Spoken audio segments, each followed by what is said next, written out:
money can help you plan for the future, but beware of speculative investments promising multiple tax savings. Here to dive into the do's and don'ts when it comes to investing is Peter Sashecki with Everything Financial. Good morning, Peter. Good to see you. Nice to see you, Carrie. Good morning. Okay, so what kind of speculative investments are we talking about here? In fact, what are they? Yeah, there's a few of them out there, and they just came up again. They rear their ugly head every once in a while. Things like investing in art trusts, where you buy these trusts based on buying a whole bunch of artwork, or movie industry trusts. And there's sometimes real estate trusts that are, people think, wow, that's a real estate investment trust. That's normal, because there are mutual funds and other portfolio management investments like that.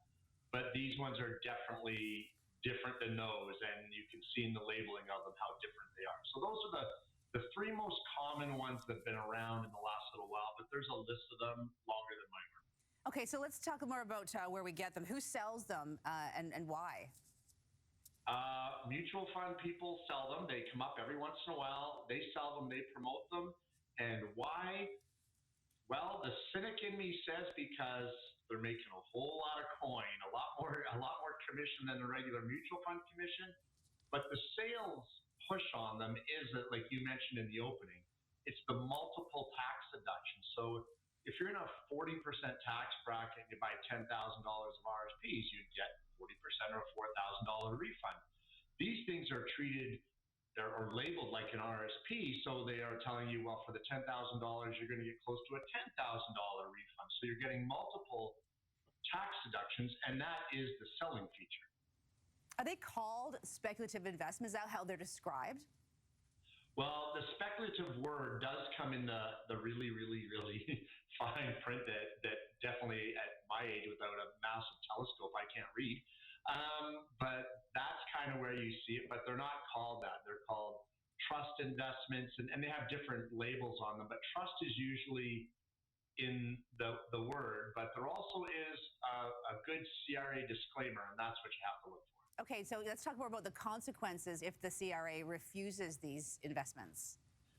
Yeah, and it usually, Carrie, it's not a matter of if, it's when. There was just one, and that's why this came up. There was just one last week.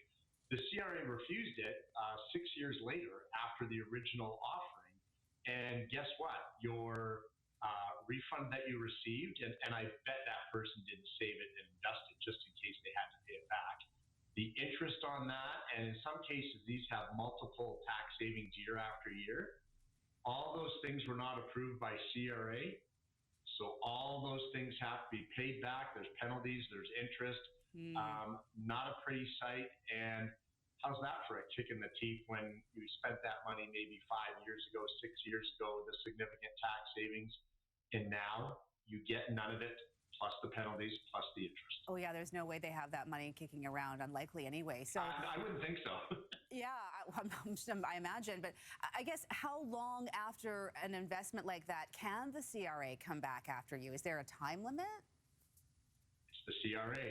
It's the government, and the CRA can do whatever they want. And I'm not actually going to slam the CRA for this, because in the prospectus and in the delivery and in the warning, all these things are written there that this is a conditional approval or, temporary, or there's lots of different wording in these things because they're all just a little bit different. But the whole point of it is when you're reading the warnings, these things are not, and the big word is a guaranteed tax refund. You buy your mutual funds, you go to your portfolio manager that we talk about all the time, you go get a term deposit that's invested in a RRSP.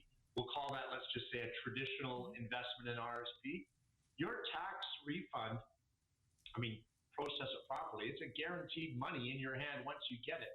They're not going to come back and say, oh, that term deposit, that GIC, or that investment the portfolio manager did doesn't count. Right. These things are labeled that they may not count. They may, after analysis, come back and say, this is not approved. And the language from a lot of these salespeople are, well, it most likely will be. I've seen these things carried for 33 years. They're never approved. Something to watch for. Peter Sashecki, thanks for all the information this morning. Everything Financial. Have a great day wherever you are. When are you coming back, by the way? I will see you the next few weeks, actually, in person. Okay, I don't know good. if that's a good thing for you or not, but I'll be there. Well, I'll make a note of it. Thanks, Peter. Have a great day. We'll see you next time.